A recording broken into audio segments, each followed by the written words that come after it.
Isang mapagpalang araw uli sa ating lahat, mga kapatid, sa ating mga tagapakinig ng salita ng Panginoon. So ito po muli ang Kohelet Ministry na patuloy na magdadala sa atin ng salita ng Diyos. So, welcome po uli. At tayo po ay nasa episode 67. Ang topic po natin is tungkol sa impyerno.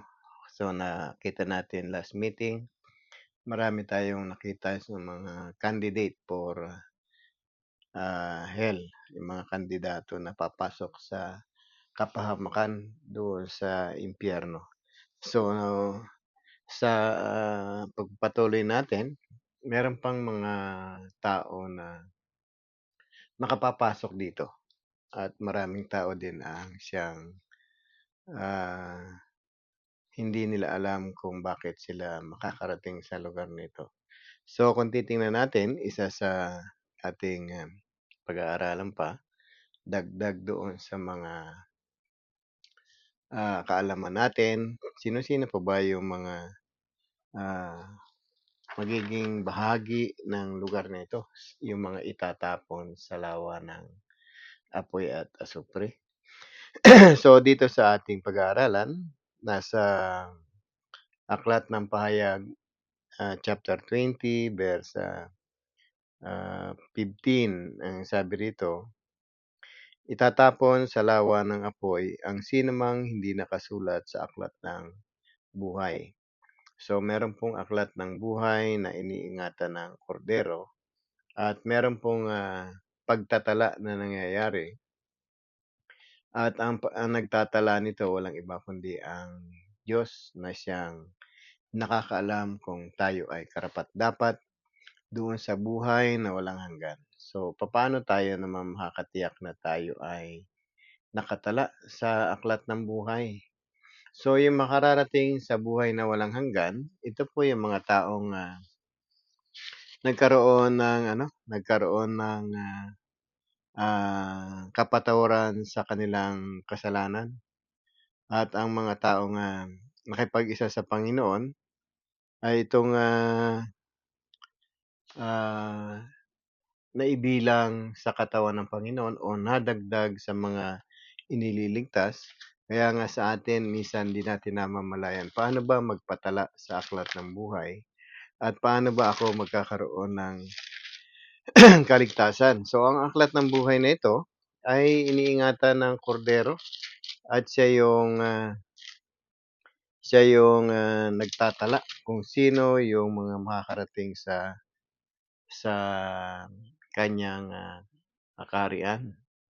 At nabanggit din ng Panginoon nung siya ay nagtuturo na mapalad yung mga taong ang pangalan ay nakasulat sa aklat ng buhay. Sabi po dito sa Lucas, nung inutusan niya po yung bumalik yung 72, sabi nga, bumalik ang tuwang-tuwa ang 72. Panginoon, sinabi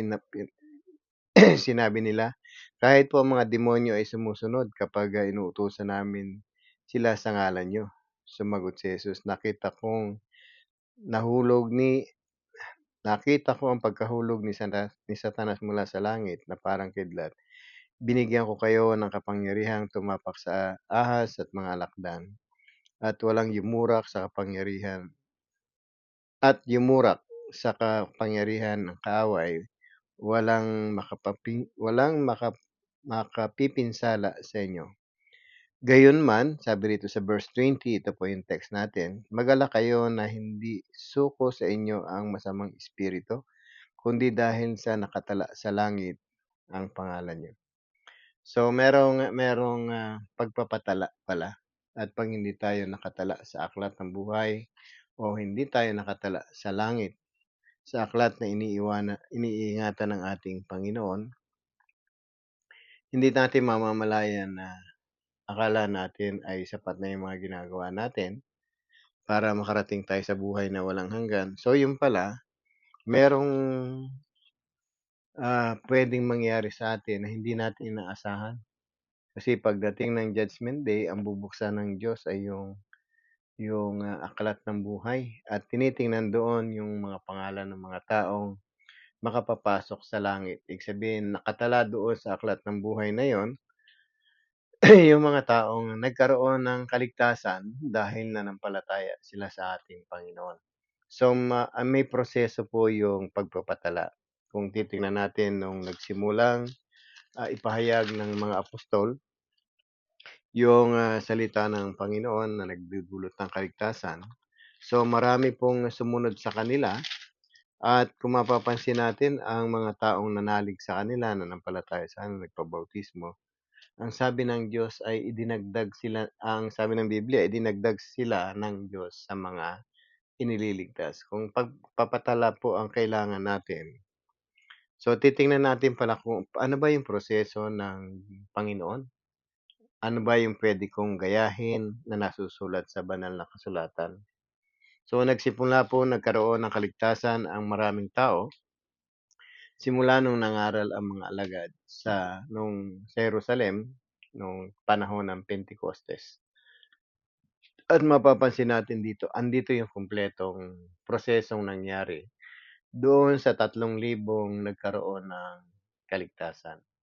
At doon sa huli, sa chapter 2, kahulihan, sabi rito, nagpupuri sila sa Diyos at kinalulugdan ng lahat ng tao. Bawat araw ay idinaragdag sa kanila ng Panginoon ang mga inililigtas. So therefore, yung magkakaroon ng kaligtasan, yung matatala ang kanilang pangalan sa aklat ng buhay, ito po yung dumaan sa proseso dito sa Acts chapter 2. So andito lahat yung pamula do sa hindi ka mananampalataya, then naging mananampalataya ka, then naging Kristiyano ka. So ano yung mga ginagawa natin after na tayo ay naging bahagi na ng katawan ng Panginoon. So kumpleto po itong Acts chapter 2 na andito lahat. Kaya nga sa atin, ang babala ng Panginoon kasi do sa kanyang sa Revelation kasi, sabi rito, ito yung huling paghukom, yung final judgment ng Panginoon. Kaya nga bago niya sinabi yung itatapon sa lawa ng apoy ang sinumang hindi nakasulat sa aklat ng buhay, may sinabi ang Panginoon dito. Meron siyang binuksang aklat at isa pang aklat ng buhay. So merong aklat ng mga gawa at aklat ng buhay. So para maging malinaw sa atin, basahin po natin ang Pahayag chapter 20 verse 11. Sabi rito, pagkatapos ko nakita ko ang isang malaking tronong puti at ang nakaluklok doon. Naparam ang lupa at ang langit sa kanyang harapan at hindi na nakita pang muli. So ito po yung ipinakita kay John nung isinusulat niya ito. At sabi, ah, malaking tronong puti ang nakita niya at ang nakaluklok doon. So kung nakita natin dito, ito yung kaharian ng ating Panginoon. So tandaan natin si Apostle John dinala sa langit para ipakita yung future, yung inireveal sa kanya yung darating na panahon. At ang sabi rito, naparam ang langit at lupa sa kanyang harapan. Ibig sabihin na wala na, natunaw na yung langit at lupa at hindi na pang nakitang muli. So after ng pagdating ng Panginoon sa kanyang pagparito, so merong mangyayaring pagkatunaw o pagkagunaw ng langit at lupa at never na itong makitang muli. At sa verse 12, ang sabi roon, at nakita ko nakatayo sa harap ng trono ang mga nangamatay, mga dakila at at maging hamak. Ibig sabihin yung mga mayayaman, yung sikat at saka yung mga aba. At sabi rito, binuksan ang mga aklat. So merong meron dito more than one book. Ang sabi kasi mga aklat. At ang sabi, binuksan ang isa pang aklat at ang aklat ng buhay. Hinatulan ang mga patay ayon sa kanilang mga gawa, gayang nasusulat sa mga aklat. So merong aklat ng mga gawa. Kung ano yung ginawa natin sa ibabaw ng sanlibutan ito, nakadepende doon yung magiging hatol sa'yo kung ano yung ginawa natin. Kung mas marami tayong bad record na itinala sa buhay natin na ito, So, malamang yung mga nakasulat dun mga bad records din at alam natin kapag mga bad records o against sa, plano ng Diyos, sa mga kabutihan, sa anumang bagay. So, basta hindi nakalulugod sa Panginoon, tiyak na merong kinalalagyan at merong kaparusahan. Kaya nga sabi rito, hinatulan ng mga patay ayon sa kanilang mga ginawa, gaya ng nasusulat sa aklat. Iniluwa ng dagat ang patay at nasa kanya inilabas din ng kamatayan ang Hades na at ang patay na merong Hades po dito. Ang sabi, at ng Hades ang mga patay na nakalagak sa kanila. Hinatulan ang lahat ayon sa kanilang ginawa. Pagkatapos itinapon sa lawang apoy ng kamatayan at ang Hades. At ang apoy na ito ang pangalawang kamatayan. Itinapon sa lawa ng apoy ang sinumang hindi nakasulat sa aklat ng buhay. So kung titingnan natin mga kapatid, meron pala isang aklat ng buhay, meron ding isang aklat ng gawa. So yung aklat ng mga gawa natin, kung ano yung pinagagawa natin sa ibabaw ng sanlibutan ito, kasama yon sa magiging record natin kapag tayo ay humarap sa trono ng Panginoon.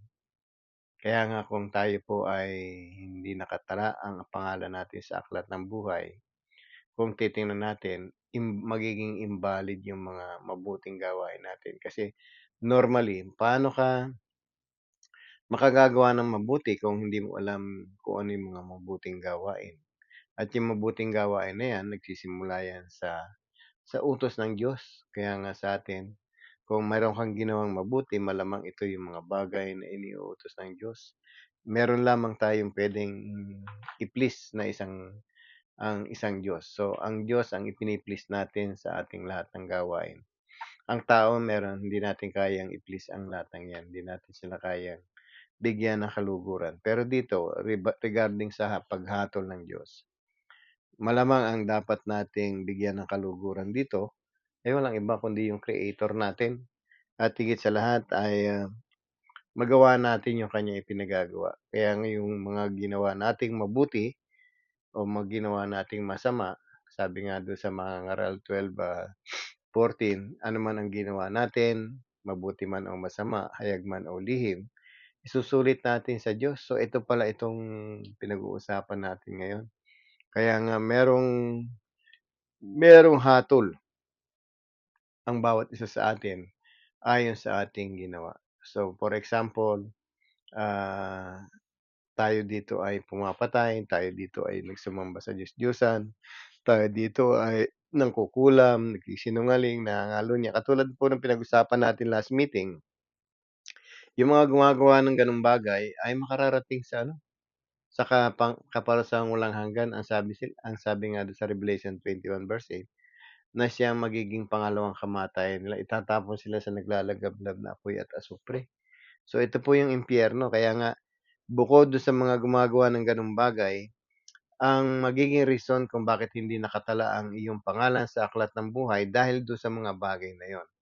Kaya nga sabi ng Panginoon do'n sa mga 72 na inutusan niya na humayo at binigyan ng, kapangyarihang tumapak sa mga alakdan, magpalayas ng demonyo. Nagalak itong 72 na ito kasi sumusunod sa kanila ang masamang espiritu 'pag pinalayas nila. Pero anong sabi ng Panginoon, mas lalong higit na magalak kayo kung ang pangalan niyo nakasulat sa aklat ng buhay. So, ibig sabihin, walang kwenta yung kapangyarihan natin dito, yung pagpapalayas natin ng masamang espiritu, yung pagkakaroon natin ng, ah, kapangyarihan kung hindi naman nakatala ang pangalan natin sa aklat ng buhay. Ibig sabihin magiging useless lahat yung mga bagay na yun. Kaya nga yung mga taong makakarating dito ay mostly ito yung mga talagang hindi nakagawa ng mabuti. So, balikan lang natin lagi yung mabuting ginagawa. So, sabi sa 1 Timothy chapter 2 verse 3 and 4, meron dong sinabi ng Panginoon na ito yung mabuti at nakalulugod sa Diyos na ating Panginoon at tagapagligtas, na ang gusto niya ang lahat ng tao ay maligtas at makaalam ng katotohanan.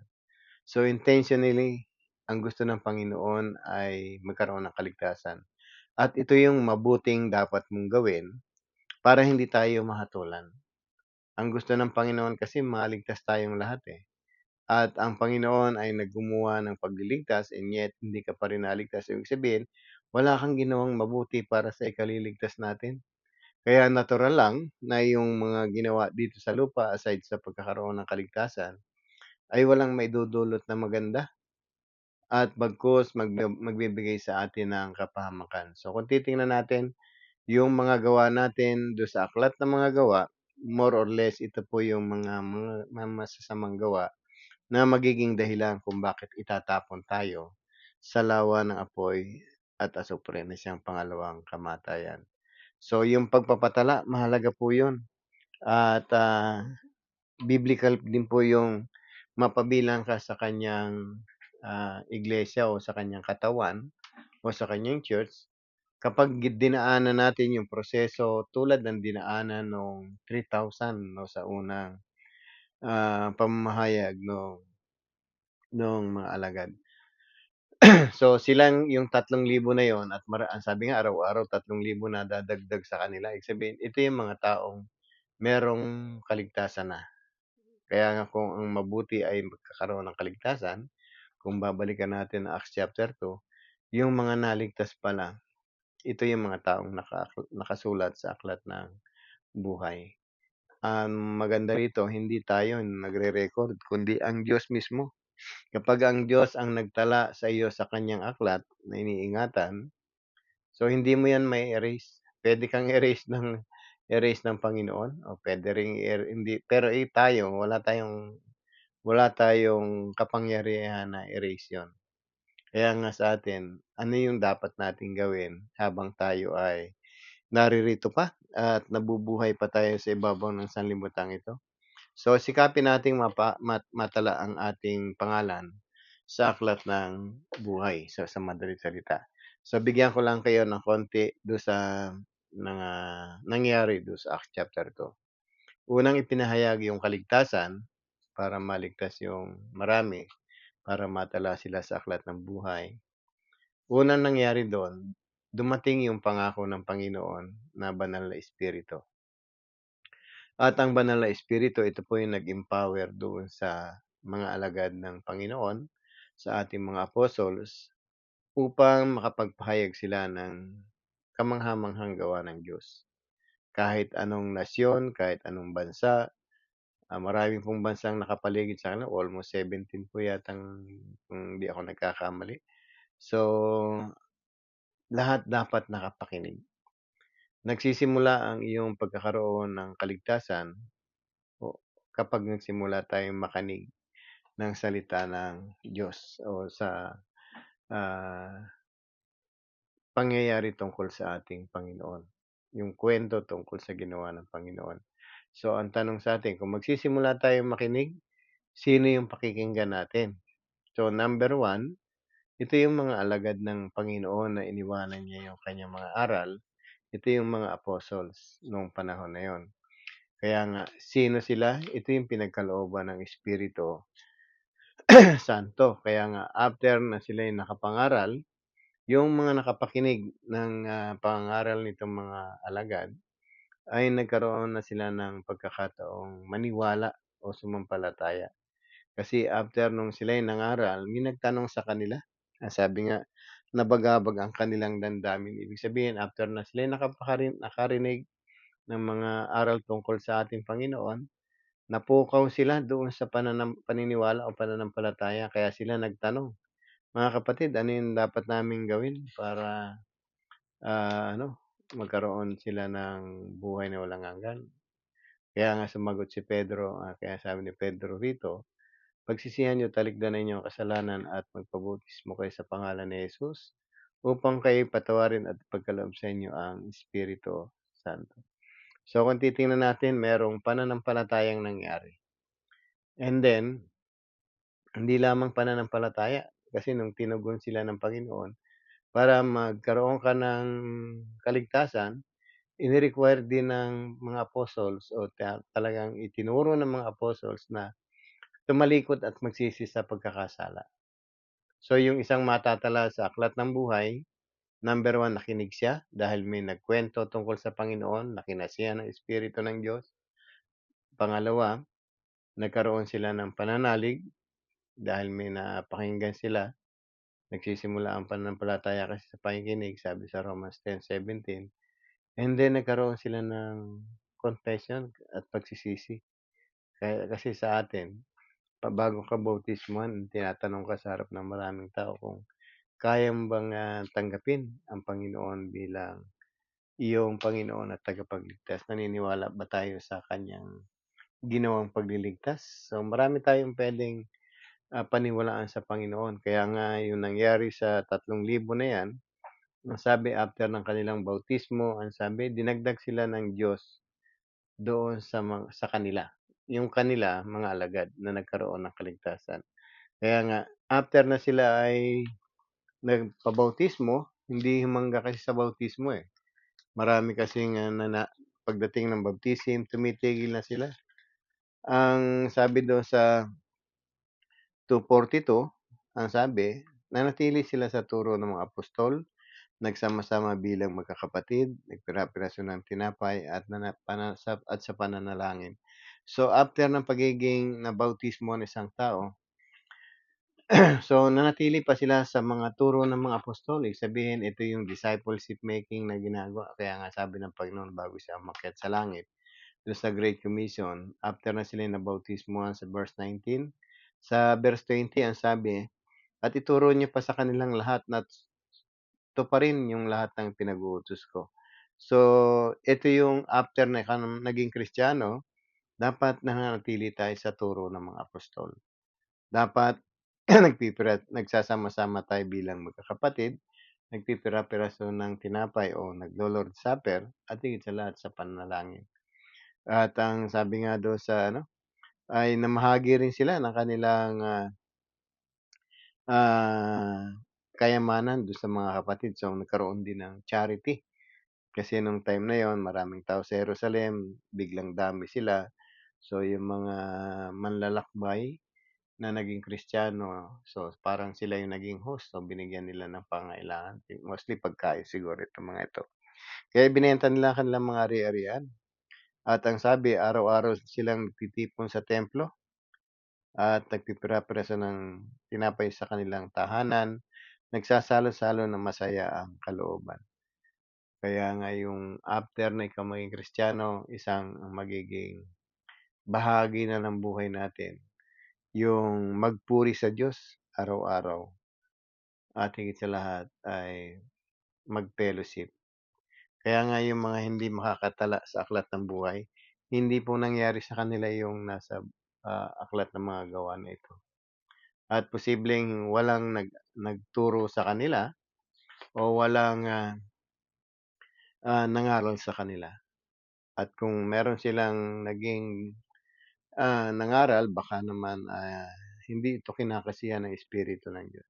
Kasi yung mga taong kinasiyahan ng Espiritu ng Diyos ay yung mga taong pinagkalooban ng Espiritu ng Panginoon. Ang sabi ng Panginoon, ito yung katulong natin sa pagpapaunawa ng lahat ng bagay. Kaya kung hindi natin naunawaan yung itinuro sa atin, meaning yung nagturo sa atin, baka hindi sila nakatanggap ng kapangyarihan ng Espiritu, kaya hindi nila maipangaral yung salita ng Panginoon.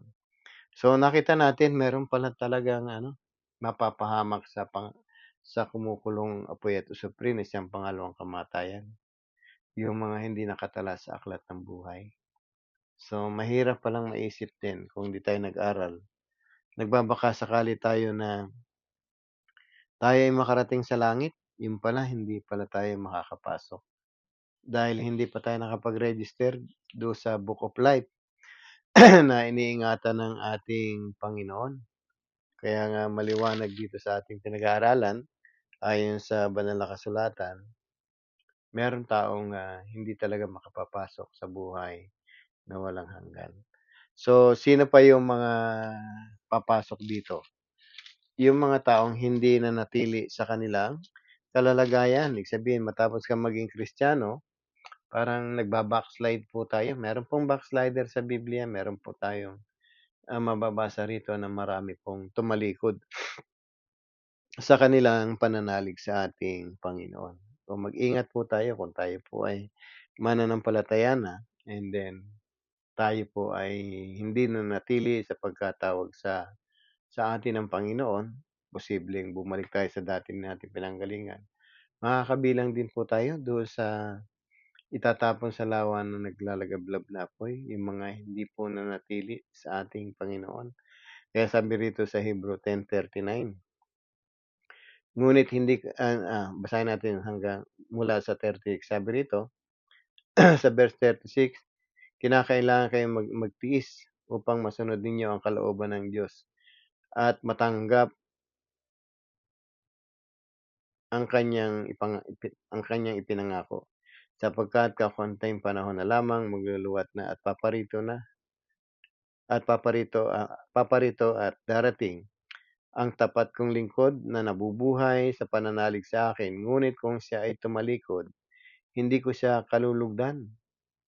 Ngunit hindi kayo kabilang sa tumatalikod at napapahamak, kundi sa mga nananalig sa Diyos at naliligtas. So meron pong tumatalikod, at ang sabi po ng Panginoon, ang hindi nanatili, so hindi kinalulugdan ng ating Panginoon. 'Pag wala sa iyo yung kung hindi po tayo kinalugdan o kinatuwaan ng Panginoon dahil sa ating pagtalikod, posible tayo na mapasama doon sa ano, sa kaparusahang walang hanggan.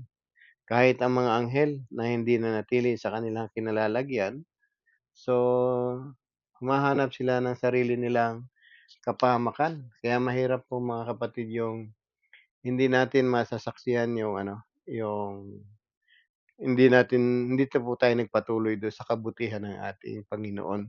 At marami ding mga kapatid natin na hindi nila namamalayan na itong mga ito'y tumatalikod din pala, at maraming tumalikod sa ating Panginoon na hindi natin alam. Kaya nga kung mayro'n pang, tao na nagtuturo sa atin dito ng mga once saved, always saved, minsan para bang hindi po kapani-paniwala. Kasi meron ding sinabi si Peter nung siya ay nagturo, sabi rito sa verse 20, 2 Peter 2:20.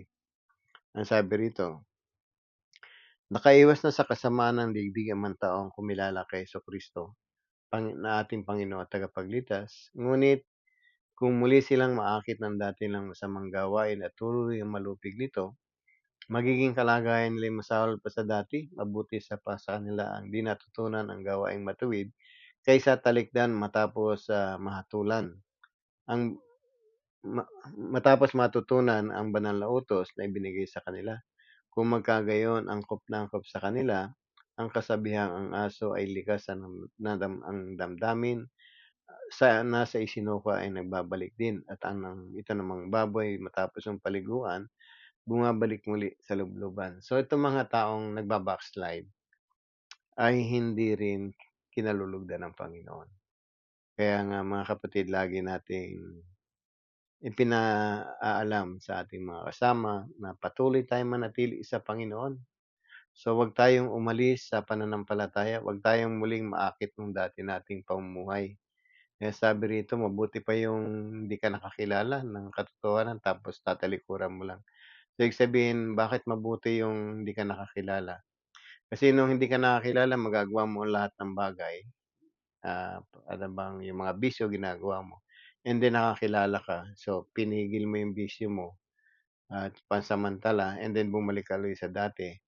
So, yun po yung advantage at disadvantage na ano, meron kang pinigil na gustong-gusto mong gawin, pero pagdating ng huli, babalik-balikan mo rin. So, hindi mabuti yun. Kaya sabi, mapapahamak itong mga tao na ito. Sabi, matutulad sila sa hayop, sa aso, sa mga isinuka ay nagbabalik din. So, mga kapatid, hindi po tayo dapat, nagpapasawalang-bahala dito sa ganitong, pagkakataon.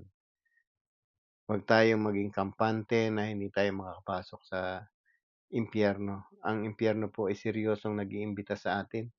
Imaginin natin na ngayon lang natin nalaman na meron palang aklat ng buhay 'pag hindi nakatala yung ating pangalan sa aklat ng buhay, ang sabi, itatapon tayo sa naglalagablab na apoy at asupre na siyang pangalawang kamatayan. So, matinding kaparusahan do sa mga taong masusumpungan na hindi nakatala ang pangalan sa aklat ng buhay at lalo higit do sa mga tumatalikod. So, mga kapatid, isang paalala lang sa atin itong ating pinag-aralan. Siguraduhin nating, matala ang ating pangalan sa aklat ng buhay. Kung meron po tayong mga tanong, puwede po tayong mag-message dito sa message sa box ng ano natin, and then sasagutin natin sa abot ng ating makakaya yung ating mga katanungan. Hanggang sa muli po, pagpalain po kayo ng Panginoon. Nawa yung konting, natutunan natin ay maging instrumento ito sa ikatututo natin upang tayo ay hindi mapahamak at magkaroon tayo ng buhay na walang hanggan. Kung ang impyerno ay seryoso, seryoso rin ang Panginoon para isama ka niya sa kanyang kaharian. Okey po, hanggang sa muling pagkita-kita natin. God bless po. Pagpalain po kayo ng Panginoon.